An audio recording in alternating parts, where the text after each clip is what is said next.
This is a battlefront. A battlefront like no other in the long history of mankind's wars. This is an air front.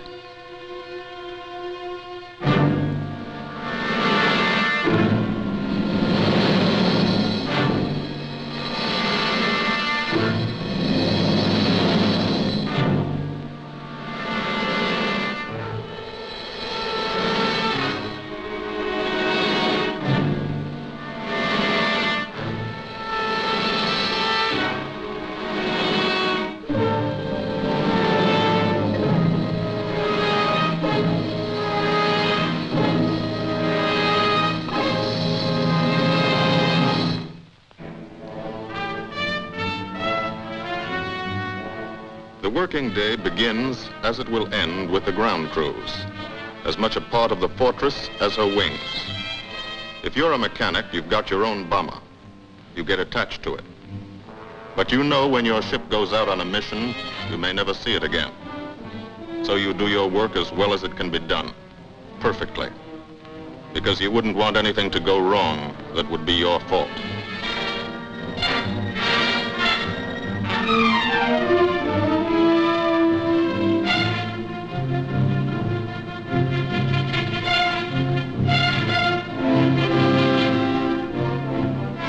Today, the bombs will be taken from these bomb dumps somewhere in England and delivered to specific points in Wilhelmshaven, Germany.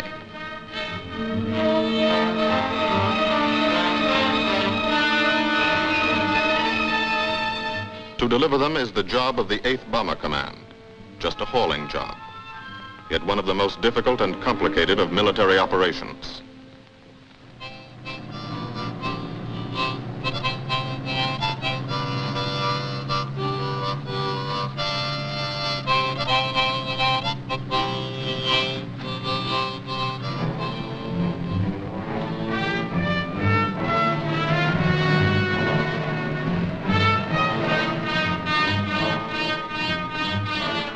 General purpose demolition bombs, impact velocity as high as 750 miles an hour. Pierce 5 inches of armor plate, destroy a factory. Briefing at 0800. Pilots, bombardiers, and navigators take their places. The group commander, Colonel Stanley Ray, steps up to the target map, and for the first time you learn where you're going. Sometimes your face turns white when you find out. Sometimes the feeling you won't come back tightens your insides. Not so long ago, you were sitting like this in a college or high school classroom, not listening too hard, perhaps even a little sleepy. But you listen here. And as you listen, you don't have time to think of yourself. Fear fades. You concentrate on the mission, type of formation, assembly point, 0 hour, route to target, weather, enemy fighters, enemy flak, route back home. If forced down in enemy territory, destroy equipment. If taken prisoner, give no information. Name, rank, and serial number. That's all.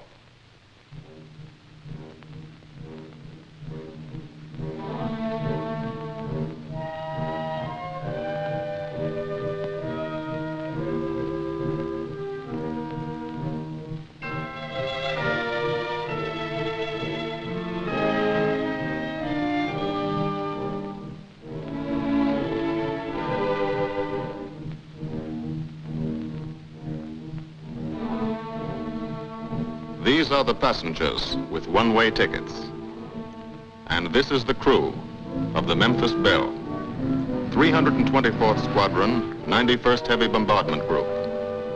Just one plane and one crew in one squadron, in one group, of one wing, of one Air Force, out of 15 United States Army Air Forces.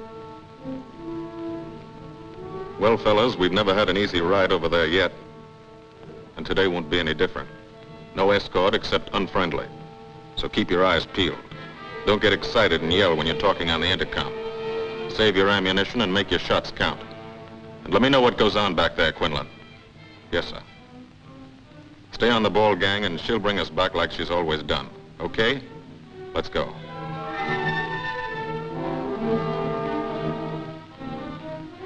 They have completed 24 missions, In this, the toughest theater of air war, the big league of sky fighting, their experience is priceless. And so, if the Memphis Belle comes back this afternoon, they will be sent to bring the vital lessons they have learned to thousands of air crew men in training at home. Home is America.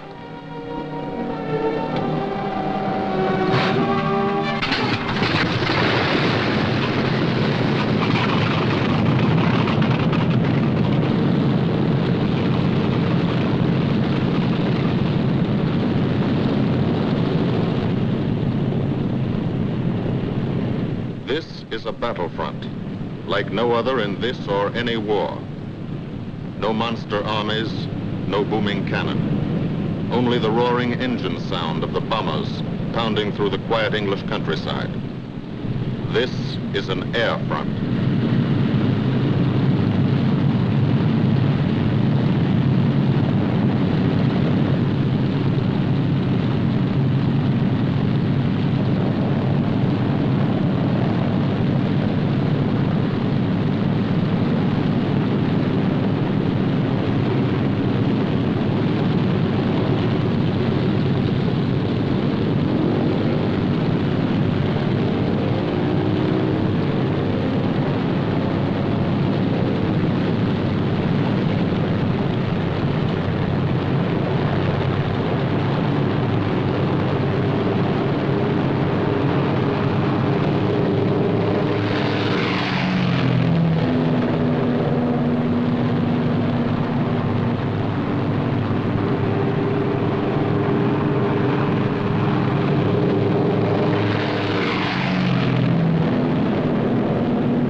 The wheels of the Memphis Belle leave the soil of England for the 25th time.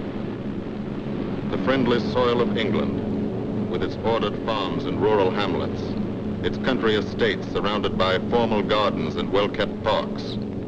The England these Americans knew only from the classics they had to read in school.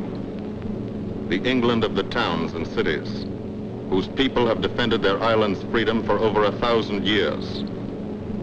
But today, their countryside has changed.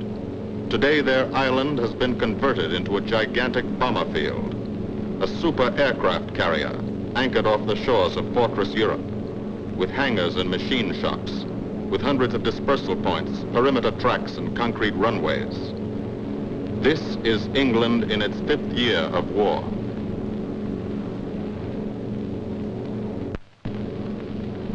And this is the new battlefront, the air front, from which we seek out the enemy. Not his infantry or his artillery, not his panzer divisions, but the greater menace, the industrial heart of his nation, the foundation on which the Nazi Empire and its armies stand, the power behind the German lust for conquest. The steel mills and refineries, shipyards and submarine pens, factories and munitions plants, pinpoints on the map of Europe which mean rubber, guns, ball bearings, shells, engines, planes, tanks, targets. Targets to be destroyed. And these are the destroyers, each with a belly full of bombs, and 10 men like the crew of the Memphis Belle. Pilot Captain Robert Morgan, industrial engineer from Asheville, North Carolina. He's flown this ship across the Atlantic. The other pilot, Captain Jim Verinis, business administration student at the University of Connecticut. Radio operator and gunner, Sergeant Bob Hansen, construction worker from Spokane, Washington. Navigator, Captain Chuck Layton, chemistry student at Ohio Wesleyan. Engineer and top turret gunner, Sergeant Harold Locke from Green Bay, Wisconsin. Used to be a stevedore. Besides keeping the Belle in order, he covers the sky above. Tail gunner, Sergeant John Quinlan of Yonkers, New York. Clerked for a carpet company, but he quit December 8th, 1941. Ball turret gunner, Sergeant Cecil Scott. Pressman for a rubber company in Rahway, New Jersey. Pilot to crew, 10,000, put on oxygen. They're climbing higher now, 300 feet a minute. The strain on the planes and on the men is mounting.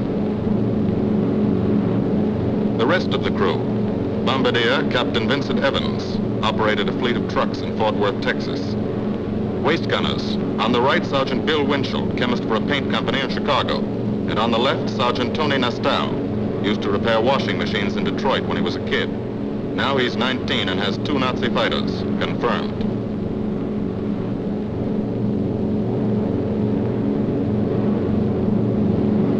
It takes all of a pilot's strength to keep a 30-ton fortress in tight formation. But the formation is the bomber's best defense against enemy fighters. The planes are deployed to uncover every gun, stepped up and down, echelon to the right and left, arranged to overcome the danger of gunners firing into friendly ships, arranged so concentrated cones of fire from the caliber 50 machine guns cover the sky for 1,000 yards in every direction.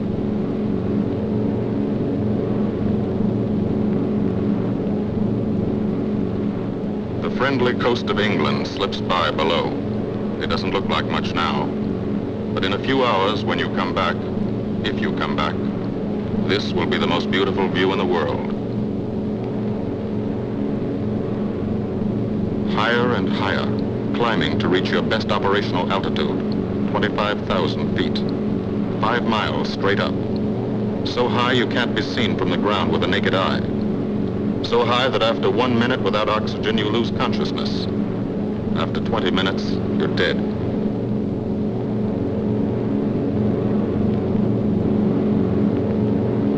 From now to the target, you go about your routine duties, plot your course, check your equipment, and wait, and think.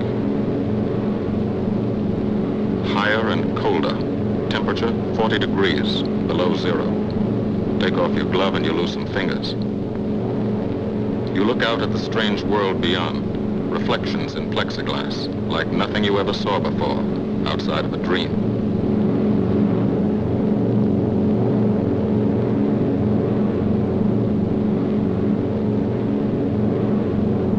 Higher and higher into the lifeless stratosphere, until the exhaust of the engines mixing with the cold, thin air condenses and streams the heavens with vapor trails.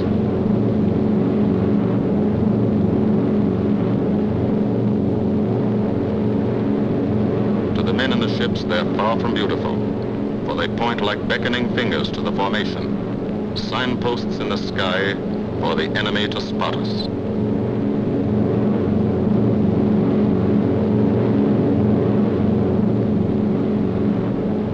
For these bombers to accomplish their mission, a plan is needed. Carefully worked out, timed to the minute. The job is to bomb Wilhelmshaven effectively and economically. The enemy is strong, skillful, determined to stop us. Here are his defenses. Airdromes, well dispersed. Each plane indicates a staffel or squadron of fighters. Heavy anti-aircraft, highly trained and accurate, all along the coast and defending his vital installations. Radar to warn him of our coming. Here is our plan to divide his defenses and weaken his opposition. At 13:30 hours, shortly after takeoff, 6 groups of planes will be heading toward the enemy coast from 6 directions. The Blue Force, 100 B-24 Liberator 4-engine bombers. The White Force, 300 B-17 Flying Fortresses. The Green Force, 300 B-17s with an escort of 6 squadrons of P-47 Thunderbolts. A force of B-26 Marauders, twin-engine medium bombers with 6 squadrons of RAF Spitfires escorting. Almost 1,000 planes and over 8,000 men in the air. The enemy alerts all his aerodromes. But which is our main force? What are our targets? Where should the Nazi controllers send their fighters? It's our job to make them guess and guess wrong. A half hour later, at 1400 hours, the Blue Force will be heading east across the North Sea with the White Force following. These enemy fighters are tied down, waiting to meet them, and will not be able to attack the Green Force. These fighters must come up to attack the Green Force, and thus will be no threat to the Blue and White Forces. The B-26s and Spitfires will bomb and strafe a key rail junction, diverting these 6 Stockholm and preventing the enemy from concentrating too many fighters on the Green Force, which is scheduled to bomb an aircraft factory at Hanover. At 1430 hours, the Blue Force will threaten this entire coastal area of northwestern Germany. Which target will it be? Flensburg? The Kiel Canal? Or will it turn suddenly and bomb Hamburg, Wegersack, or Emden? Actually, it carries no bombs at all. It's a decoy and keeps the fighters from the northern area busy while the White Force, the main effort, heads for the submarine pens of Wilhelmshaven. At 1500 hours, while the White Force is over its target, only a fraction of the available German fighter strength of the area can intercept it. Because of the Blue Force diversion and the simultaneous bombing of Hanover by the Green Force. This is the plan of battle for today, drawn up by the Combined Operations Planning Committee and approved by the Commanding General. The White Force, lead group, low squadron. We've crossed the invisible line of enemy radar. The Hun is expecting us.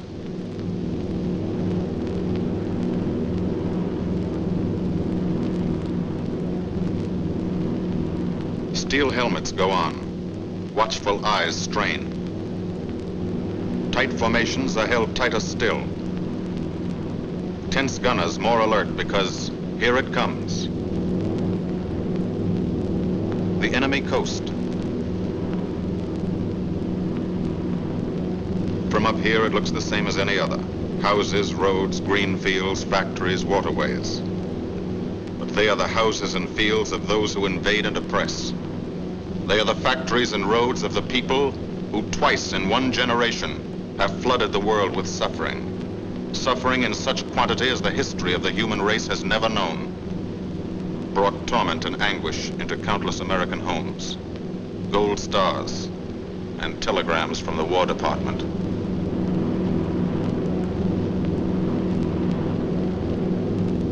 The first flak, just harmless looking, silent puffs of smoke.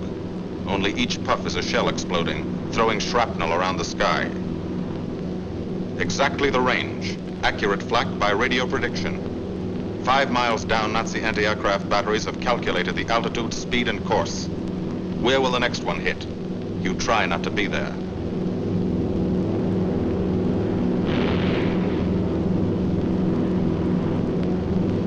The docks and submarine pens of Wilhelmshaven. Approach to the target starts.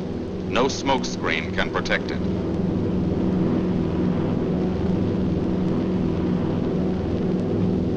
Now the enemy knows the path of your approach and walls that path with a flak barrage, but you fly right through it.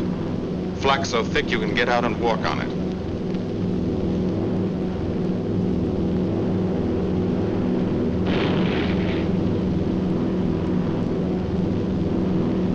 Morgan changes course every 15 seconds, evasive action to confuse the flak batteries.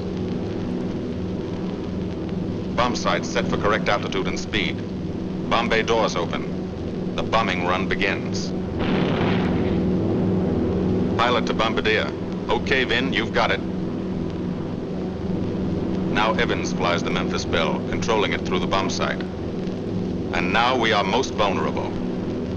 Committed to our bombing run, we can't dodge flak or fighters. Here's the first.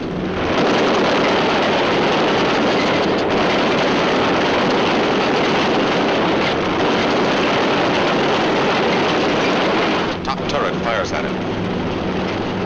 Evans must ignore the battle. Crosshairs lined up on target. Adjustments for wind drift made. 2 more fighters diving from 9 o'clock. Flak now has the range too. They've hit this fort, but he keeps on his bombing run.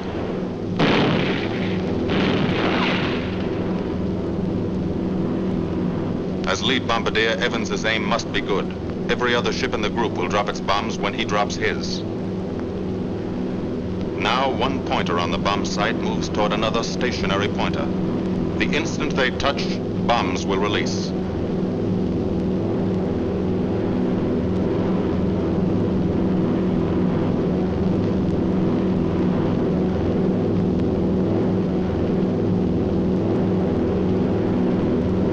They touch.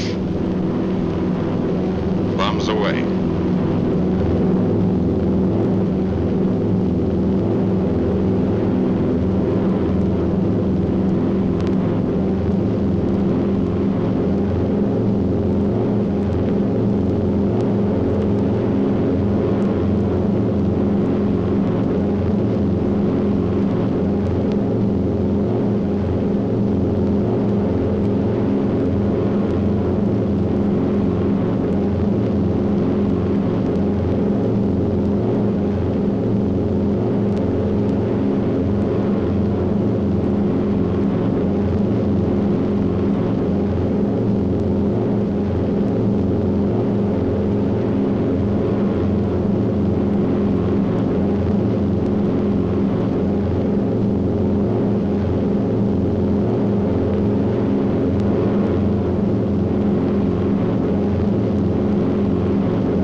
The first half of the mission is over, the easy half. Now to get home.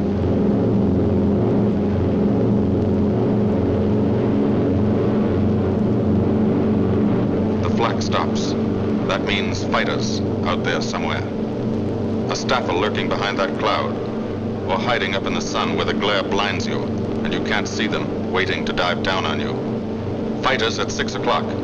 This is what a gunner sees. A speck in the sky, that's a fighter. And then a blink, that means he's firing at you. 2,300 rounds a minute.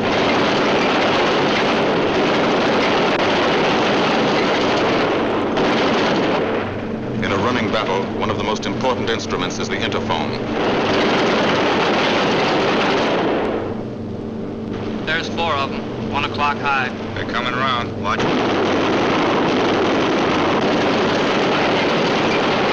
Two fighters, 6 o'clock up, coming in, diving out, Chief. B-17 in trouble out at 2 o'clock, watching. Got an engine on fire.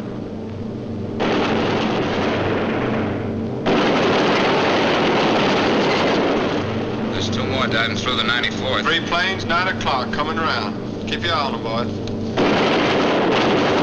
Coming around to 10. Watch them, Chuck. Keep your eyes open. Yeah. They're breaking at 11, breaking at 11. I got him. He's coming around underneath at 10 o'clock. I got those 2 at 2 o'clock. Watch them, Scotty. I got my sights on them. Check that B-17, Chuck, 3 o'clock. Motor smoking. Fighters, 10:30, coming around. Those 10:30 upper or lower?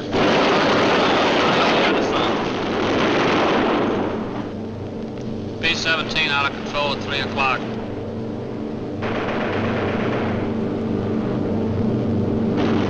Come on, you guys, get out of that plane. Bail out. There's one. He come out of the bomb bay. Yeah, I see him. There's a tail gunner coming out. Watch out for fighters. Keep your eye on them, Bill. See any parachutes, Quinlan? 2 parachutes open. Flag at 9 o'clock.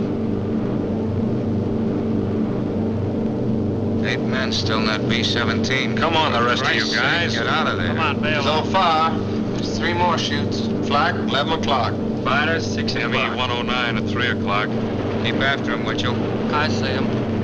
I'm on him. Come on, you son of a bitch.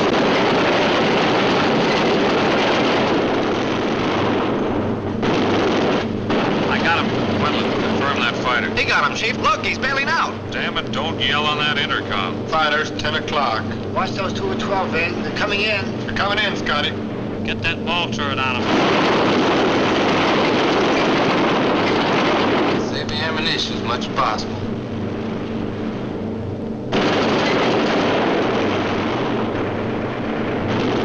Watch that fighter coming in the 3 o'clock. He's coming in a half roll. Pull her up, Chief. Pull her up. Hurry.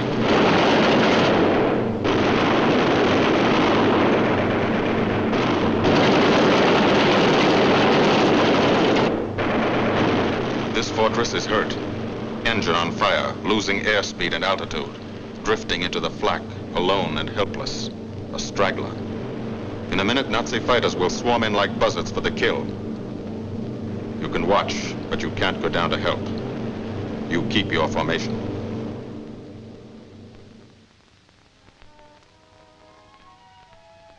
Here, too, the mission is being flown.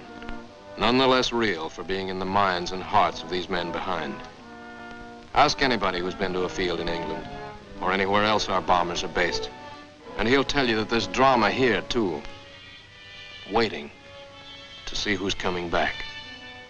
To watch them, you might not realize how tense these ground crews are, but they are tense and plenty worried. In Air Force talk, this waiting is known as sweating out the mission. These men know the flight plan.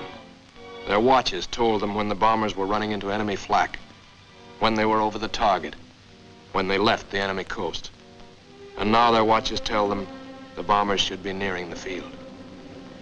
Every ear strains for the first sound of the engines. And then somebody hears them. And somebody sees the first faint specks in the distant sky.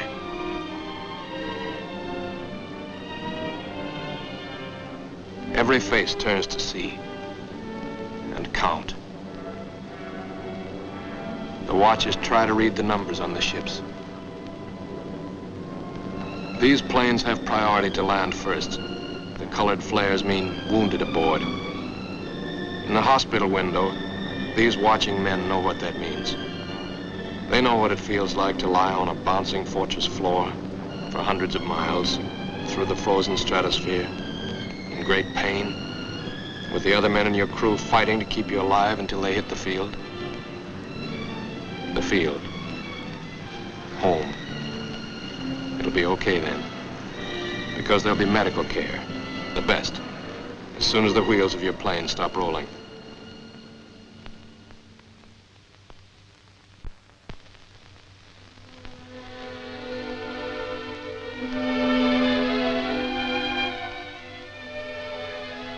Head wound. Concussion. 20-millimeter cannon shell exploded in his radio compartment. Shock. Internal injuries. He'll be all right, though. Flak burst scattered flying shrapnel. He's full of steel splinters. This pilot's leg is not a pretty sight. Neither are the docks at Wilhelmshaven. These men will all get the Purple Heart. And this man, too, posthumously.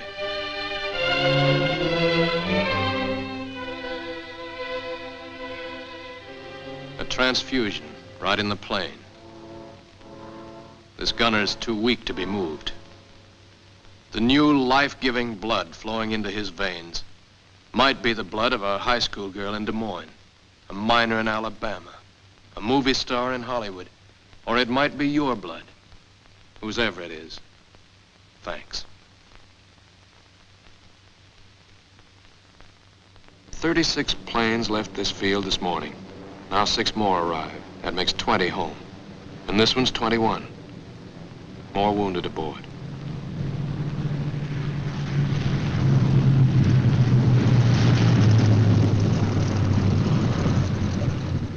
.22, coming in with his left inboard engine dead.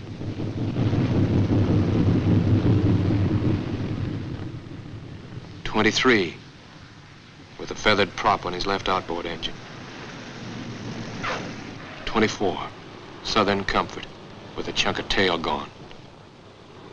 .25, they flew home on their luck.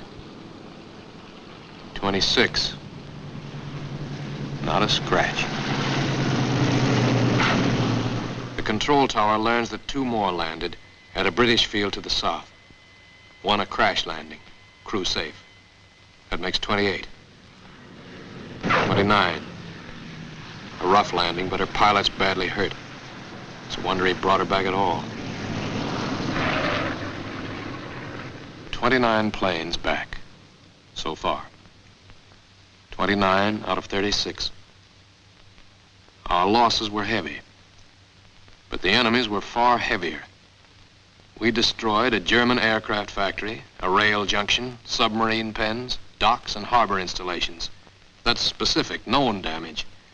But who can tell the number of German torpedoes that will not be fired, the number of our convoys that will get through now, the soldiers' and seamen's lives that will be saved, or the battles that will be won instead of lost because of what these bombers and airmen did today.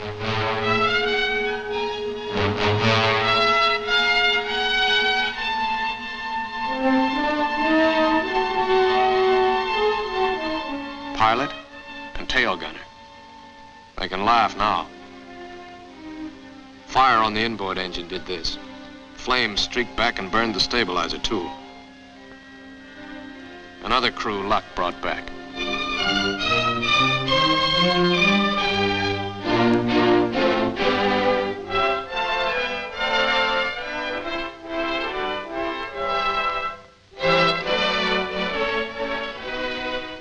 Here's old Bill.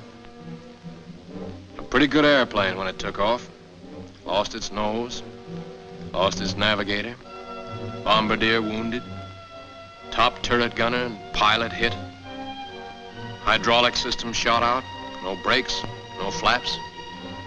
But old Bill came back.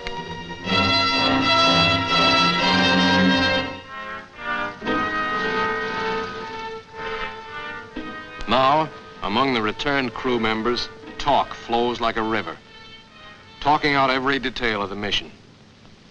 These are the faces of combat, faces of Americans who have watched their comrades die, faces that can never forget the enemy, and they're in no mood to have their picture taken.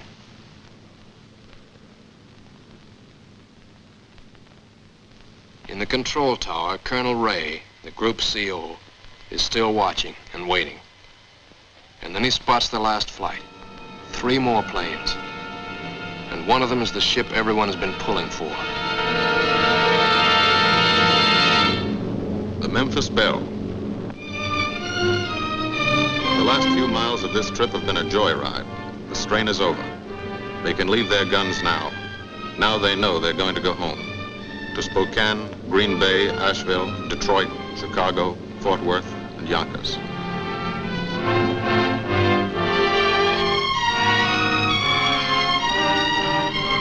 The Belle comes in for her landing. But first Morgan buzzes the field, cuts the grass with the giant fortress. It's against the rules, but this is a special occasion.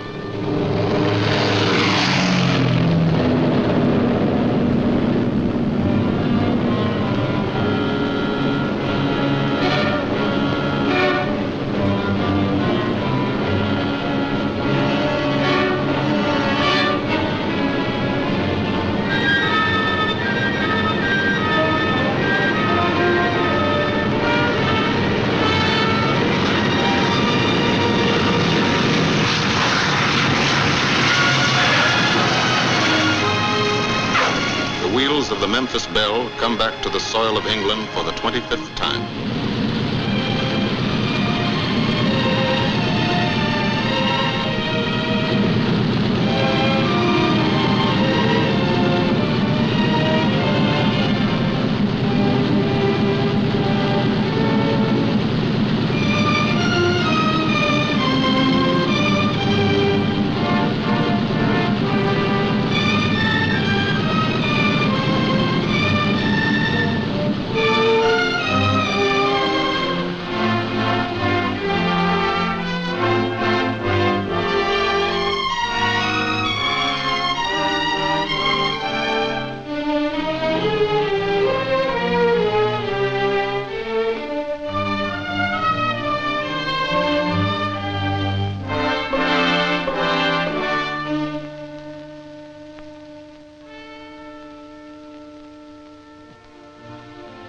This is a day they will never forget.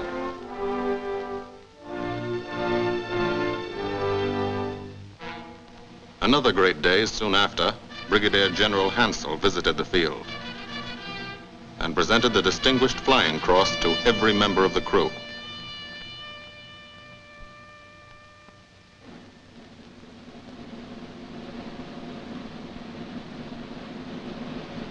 And then there was another day.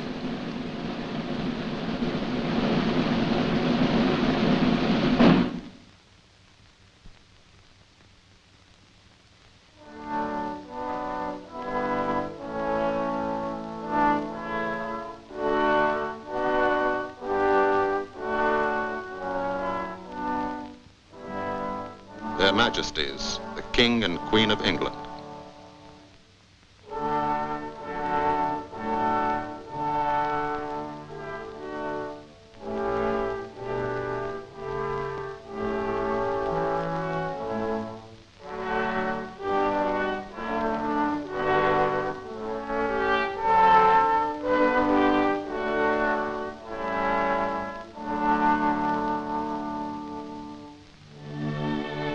Johnny Quinlan never thought anything like this would happen to him when he left Yonkers.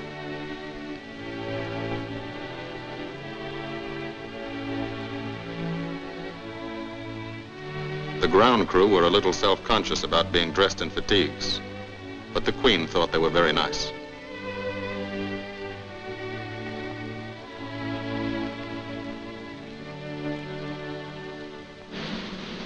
Finally, two more visitors came. General Acre, commanding the 8th Air Force, and General Devers, U.S. commander of the European Theater. The Belle crew received them in flying clothes, as General Acre read the order for what he called their 26th and most important mission. Return to America to train new crews and to tell the people what we're doing here. To thank them for their help and support and tell them to keep it up so we can keep it up. So we can bomb the enemy again and again and again until he has had enough. And then we can all come home.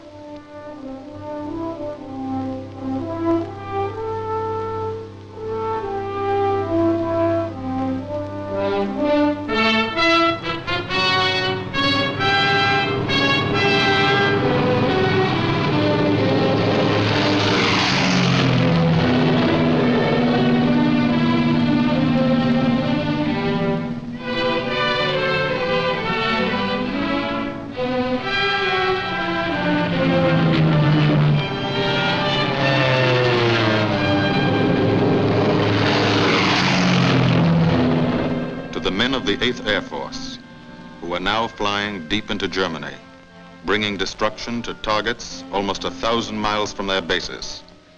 Destruction like this. And who have never once been turned back by the enemy. To those men, this film is gratefully dedicated.